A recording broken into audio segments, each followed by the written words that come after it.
August the 11th. Nehemiah 1:1 through 3:14.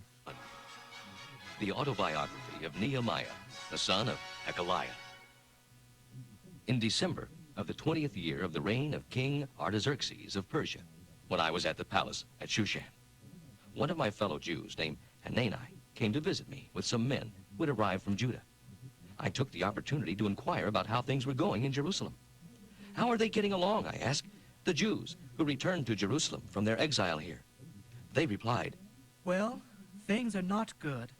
The wall of Jerusalem is still torn down, and the gates are burned. When I heard this, I sat down and cried. In fact, I refused to eat for several days, for I spent the time in prayer to the God of heaven. Oh, Lord God, I cried out. Oh, great and awesome God, who keeps his promises and is so loving and kind to those who obey and love him. Hear my prayer. Listen carefully to what I say. Look down and see me praying night and day for your people Israel. I confess that we have sinned against you. Yes, I and my people have committed the horrible sin of not obeying the commandments you gave us through your servant Moses. Oh, please remember what you told Moses. You said, if you sin, I will scatter you among the nations. But if you return to me and obey my laws, even though you are exiled to the farthest corners of the universe, I will bring you back to Jerusalem. For Jerusalem is the place in which I have chosen to live.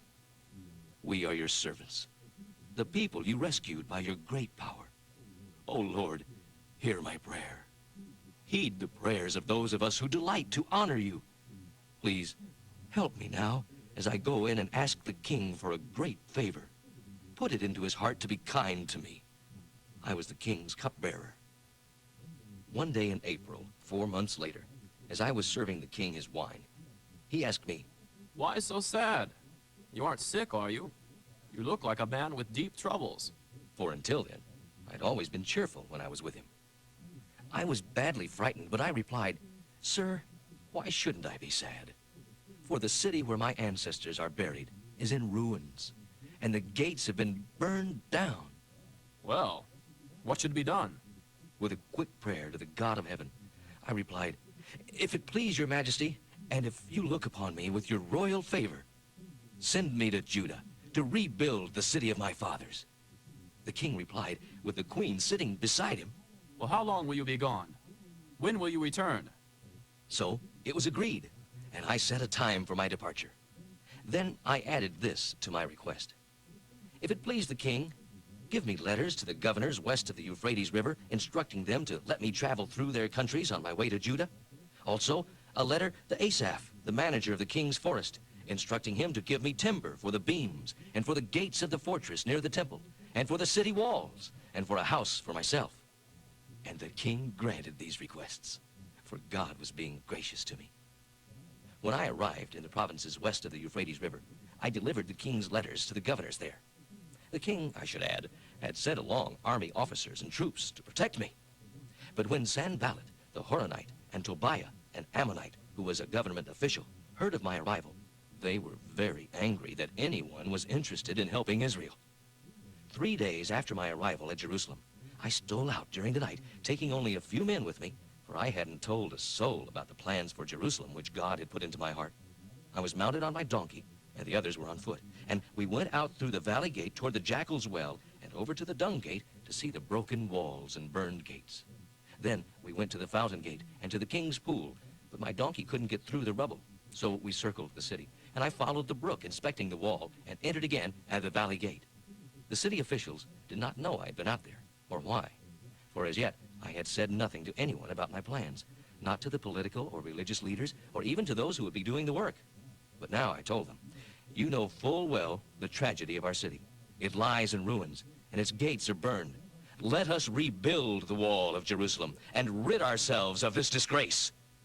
Then I told them about the desire God had put into my heart, and of my conversation with the king, and the plan to which he had agreed.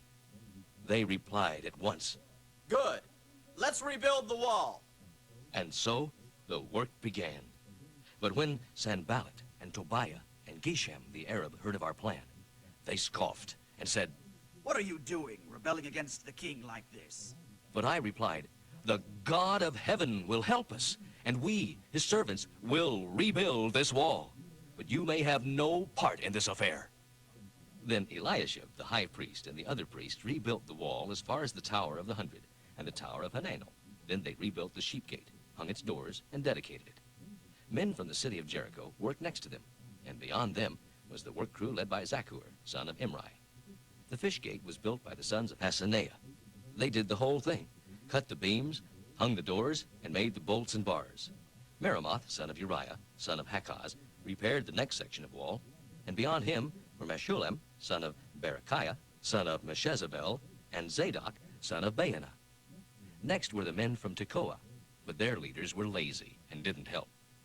The old gate was repaired by Joiada, son of Paseah, and Meshullam, son of Besodiah. They laid the beams, set up the doors, and installed the bolts and bars. Next to them were Melatiah from Gibeon, Jadon from Meronoth, and men from Gibeon and Mizpah, who were citizens of the province. Uzziel, son of Herhiah, was a goldsmith by trade, but he too worked on the wall. Beyond him was Hananiah, a manufacturer of perfumes. Repairs were not needed from there to the broad wall. Rephaiah, son of Hur, the mayor of half of Jerusalem, was next down the wall from them. Jediah, son of Harumaph, repaired the wall beside his own house, and next to him was Hattush, son of Hashabaniah.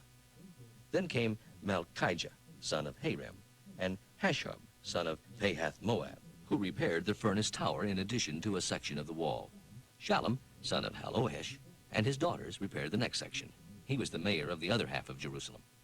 The people from Zanoah, led by Hanan, built the valley gate, hung the doors, and installed the bolts and bars. Then they repaired the 1,500 feet of wall to the dung gate. The dung gate was repaired by Malchijah, son of Rechab, the mayor of the Beth-Haccherem area. And after building it, he hung the doors and installed the bolts and bars.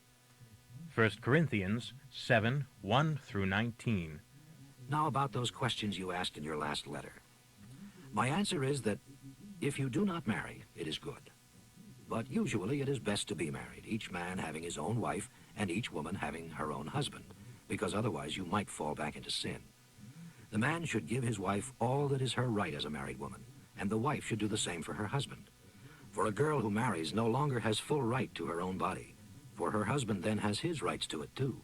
And in the same way, the husband no longer has full right to his own body, for it belongs also to his wife.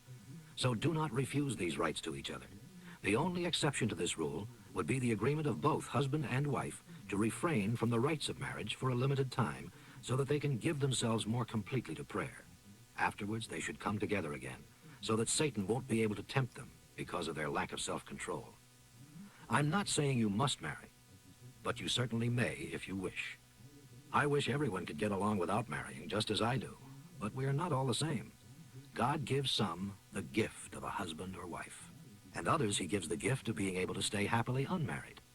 So I say to those who aren't married and to widows, better to stay unmarried if you can, just as I am.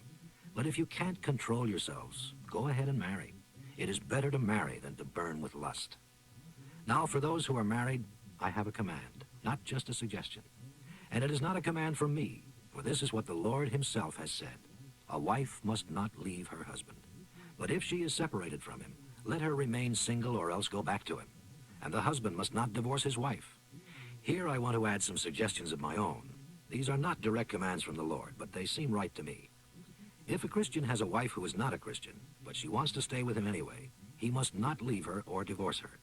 And if a Christian woman has a husband who isn't a Christian, and he wants her to stay with him, she must not leave him. For perhaps the husband who isn't a Christian may become a Christian with the help of his Christian wife, and the wife who isn't a Christian may become a Christian with the help of her Christian husband. Otherwise, if the family separates, the children might never come to know the Lord, whereas a united family may, in God's plan, result in the children's salvation. But if the husband or wife who isn't a Christian is eager to leave, it is permitted.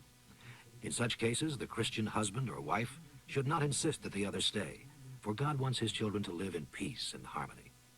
For after all, there is no assurance to you wives that your husbands will be converted if they stay, and the same may be said to you husbands concerning your wives.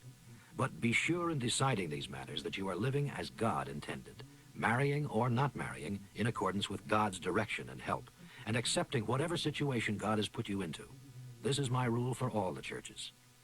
For instance, a man who already has gone through the Jewish ceremony of circumcision before he became a Christian shouldn't worry about it.